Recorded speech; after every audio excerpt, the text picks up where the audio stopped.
Well, I'm certainly glad to be here on this wonderful day. I had the privilege of actually addressing everyone on Wednesday evening. I've had the first chance to do that, and happened to choose the topic of faith. I really hadn't looked forward into the week as to what the talk was going to be today, but as soon as I finished the talk on faith, I said, okay, it's time for me to prepare for this Sunday. And interestingly, mental equivalence, the talk is almost the same. So if you were here Wednesday nights, you might not hear a few things. You might leave, I don't know. No, don't leave. Don't do that.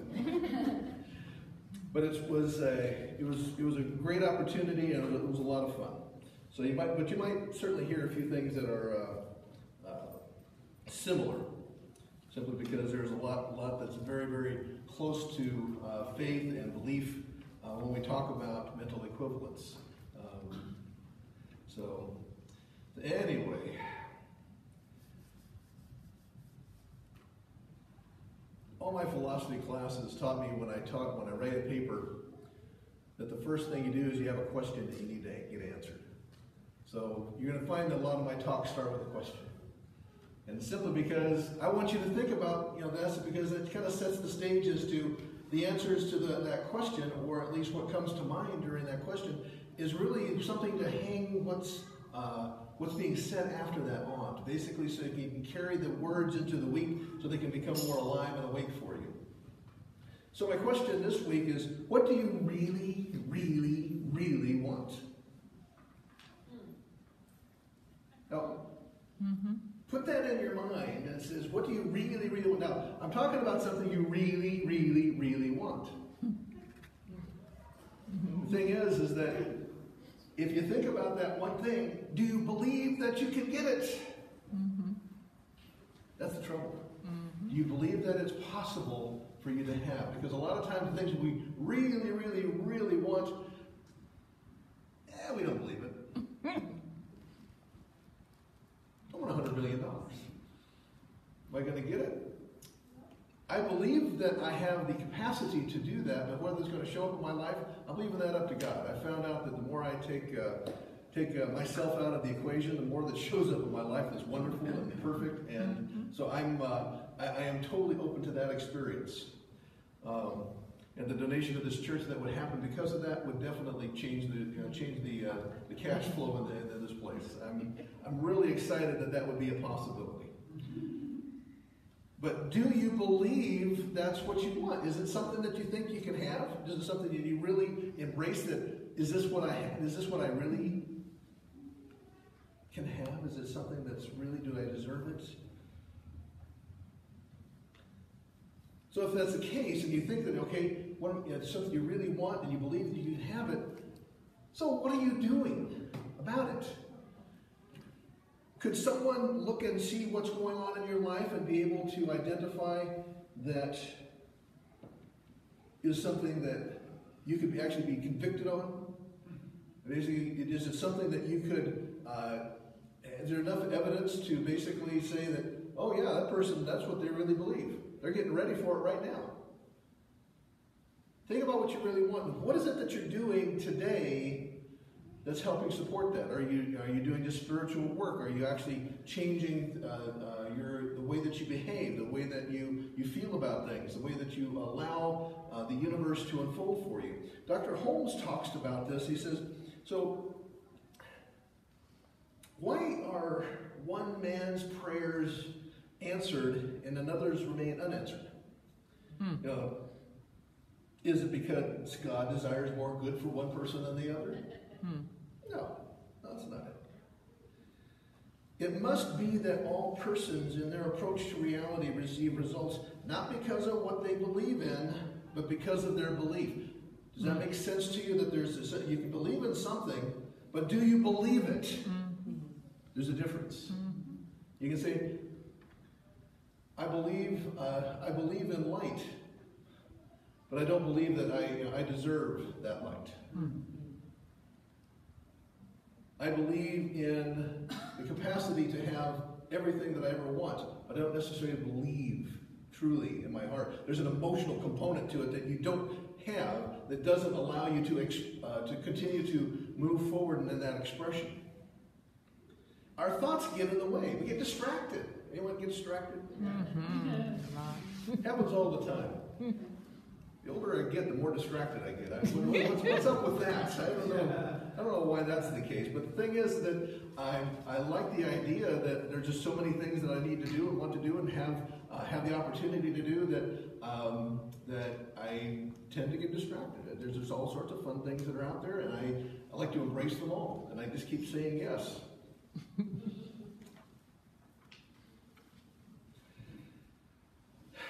So, there's habits that we have. There's ways that we think. And the thing is that because of the way that we think, the habitual way to think, is that we always like to react to something in a certain way. Now, this can be positive or negative. Anyone have a challenging relationship that you've had with a parent or a spouse or a child? And basically, whenever something happens, you react in a certain way. Has that ever happened to you? Basically, we almost function in the way of working in habits. And because of that, what happens is that we come to a fork in the road and we have a choice in how we're going to react to it, and we basically say, I'm going to take this road. And you keep saying, okay, I'm going to keep taking this road. And the thing is that you say, that isn't really what's serving me, but I always react this way. Why is that? Because you've gotten so much into a habit, you've worn the road so deep in a particular direction that you're not walking on a road anymore. You're now walking in a trench. You're basically you're looking around, all you can see is sky. You can't see any other choice. The thing is that you have the choice. And the choice is, I want to believe something different. So basically now you need to actively work on that process. That's what I said. What are you doing if you believe something and you passionately want to embrace it? What are you doing to allow that to be part of who you are? To be part of that expression of who you are, and basically preparing yourself for that new great expression that's going to show up in your life.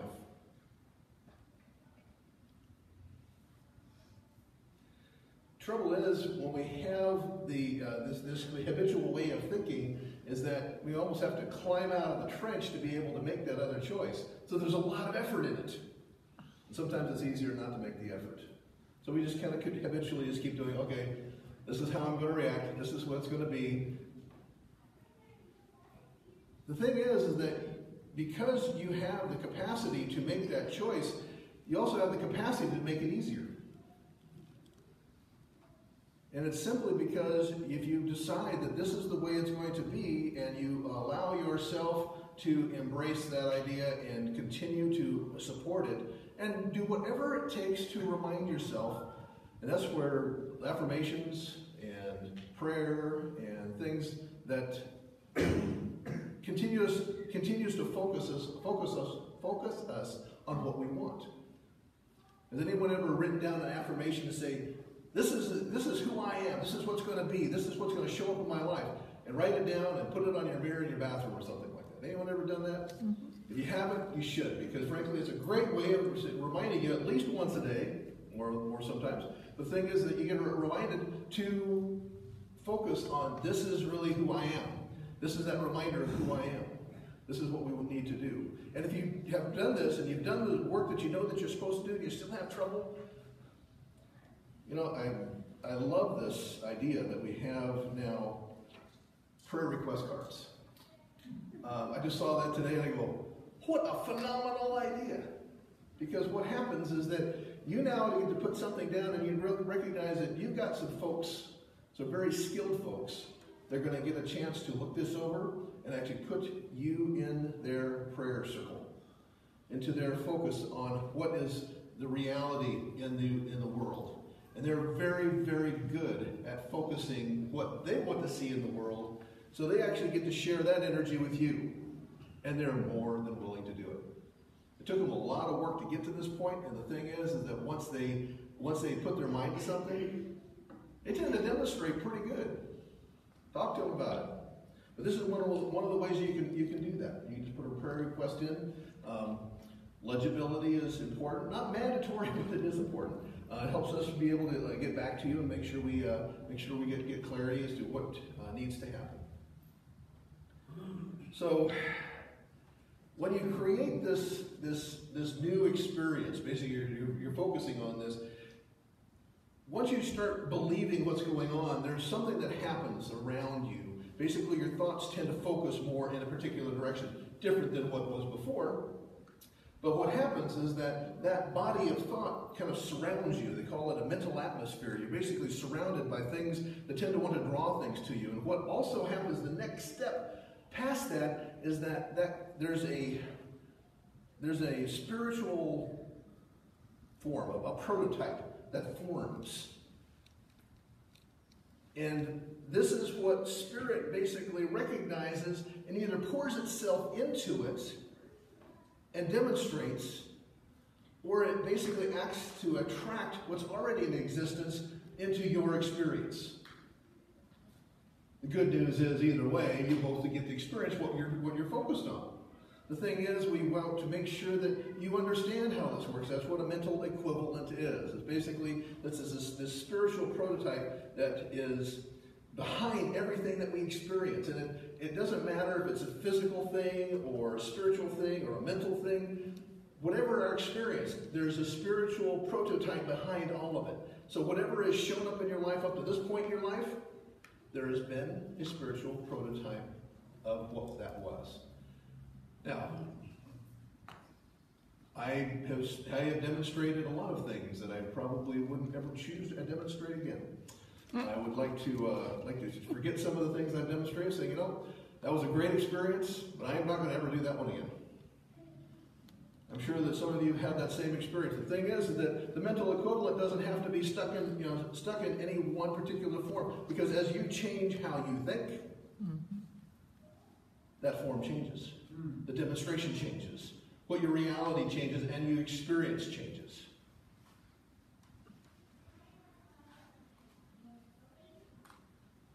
Dr. Holmes talks about this. He says, the measure of our faith is faith in the infinite is the measure of our capacity to draw from the infinite. This is why the great teacher Jesus said, it is done unto you as you believe.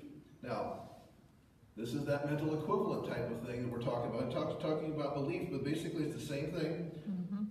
And according to our mental acceptance or mental equivalence, according to our faith, that life manifests through us. So guess what? You get to be a participant in the process. In fact, it's mandatory. You got to show up. You got to do some stuff. There's a flow that you need to get into, and basically we've talked a little bit about that, but there's a summary that we'll go through probably several talks that I give you, but the thing is that I wanted to share it with you now is that to make this stuff work, this mental stuff work, first of all, you have to trust this is something worthwhile for you. Trust that it does work. And sometimes we need to work on at the trust level because we don't really trust it. And then once you trust it, then you have to share all the love you can. Pour yourself into it. Have the emotional equivalent that basically allows it to become part of who you really are. So once you've trusted it and you've basically poured yourself into it with love, then the last step that I look at is that you got to move. You gotta treat, and then you gotta move your feet. You gotta do something that allows this to fully manifest. I am convinced that if you're in a boat and you're in the middle of the lake and you have the oars, but they're in the middle of the boat, you're not going to go very far.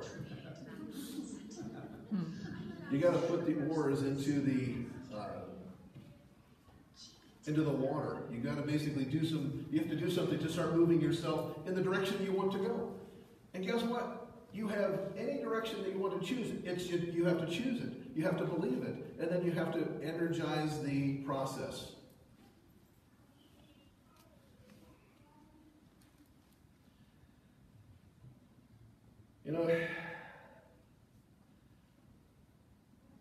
I love the saying that that we basically walk under coming into the sanctuary here. Change your thinking, change your life. Because if you don't like the experience that you're having, then it's up to you. Yes. In fact, the universe demands that you are the one that has to make the change.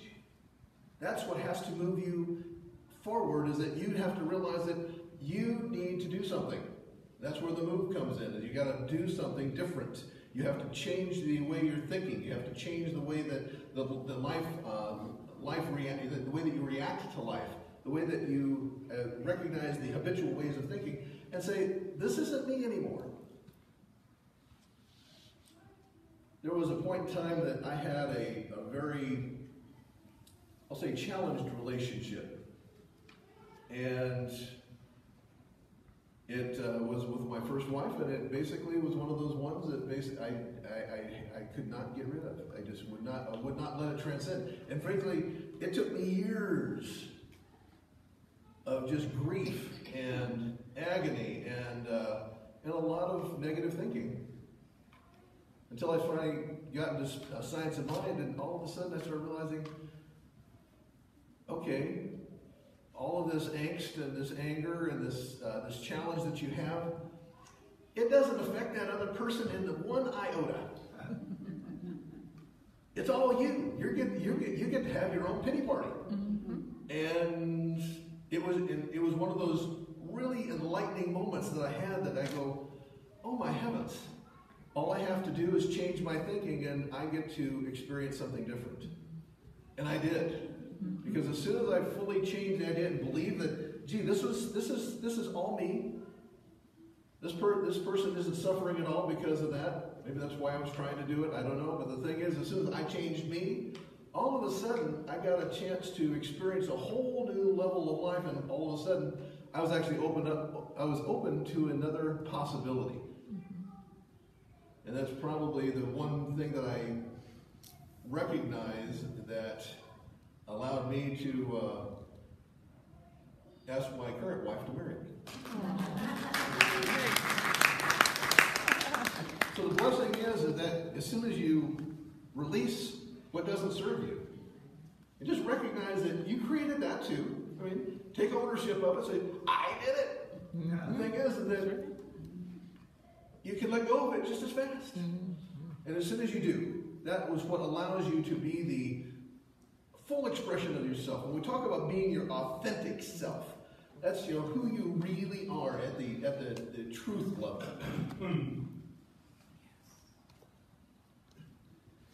I mean, does that sound appealing? Does it sound like something we might want to do?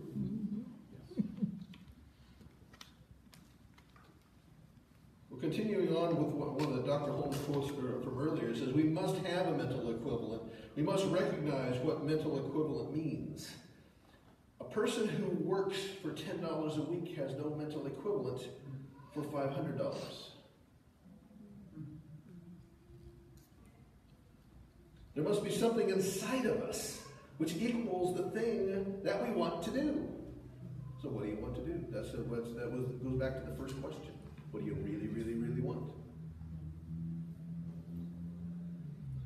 Water will reach its own level by its own weight. If you would equally distribute money amongst everybody, in 2 or 3 years, those who have no mental equivalent will not have any money.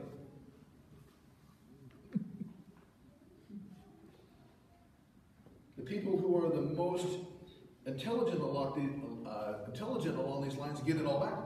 And this is simply because they have the mental equivalent of bigger prosperity, bigger things. They have bigger dreams. Now, wherever you are on that spectrum, if you're fine with it, awesome. But if you're not, if you just happen to be one of those who like something a little bit better, then what I've been sharing with you is really the path that we need to go. Basically, there's the 3 words: trust, love, move. If you take nothing away more than today, just remember that in order to get the increase in faith, the better mental equivalent that creates the better experience for you, you need to trust that you have the ability, that you deserve it, and then you need to pour yourself into it. You need to pour that love that is you into it. Allow the Spirit to come through and actually fill up that spiritual prototype or draw it into your experience what you are desiring, and then allow it to demonstrate for you. And the way you do that is through constantly focusing on what you want. And that's the move part. You're moving forward. You're actually maybe doing something that makes you're getting yourself ready. He says, okay, if I need money and I haven't been doing real well with it, then maybe I should learn more about money. Maybe I should learn about investing. Maybe I should learn about the way that money works. Maybe that's if that's your good. If it's relationship challenges, figure out why they didn't work. It says, okay, that's not who I am anymore. I'm this open, loving person that deserves to have the absolute right, perfect person in my life, and let them show up. Of course, when they show up, you need to recognize that that was a divine move and not necessarily just by happenstance.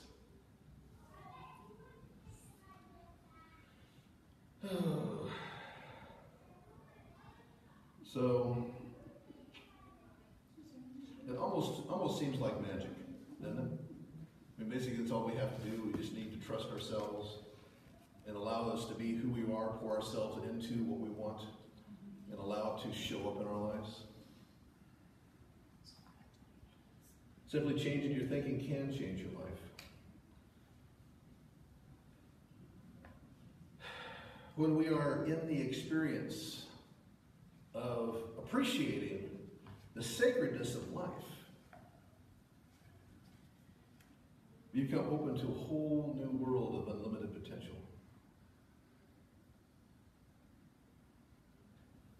When we are alert to this magic, we notice opportunities that we might not have even noticed before, not even thought of before. So life becomes fulfilled. It's filled with a deeper level of peace and meaning as we recognize that every experience is a magical one. Every experience is a gift. It allows us to see where we're at. It allows us to be aware of what we might want to see different. It allows us to influence lives that are around us that we might not even know that we need to influence.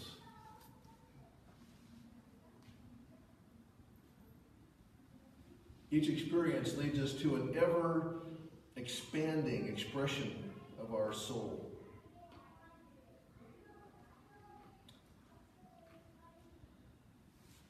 So, I ask that there's gratitude to be had, and know that the circumstances that you're in now are not a sentence. It's just a point in time to make you aware of what is going on in life at this moment. So I ask again, what do you really, really, really want? I expect to hear back from you on this, okay? Namaste.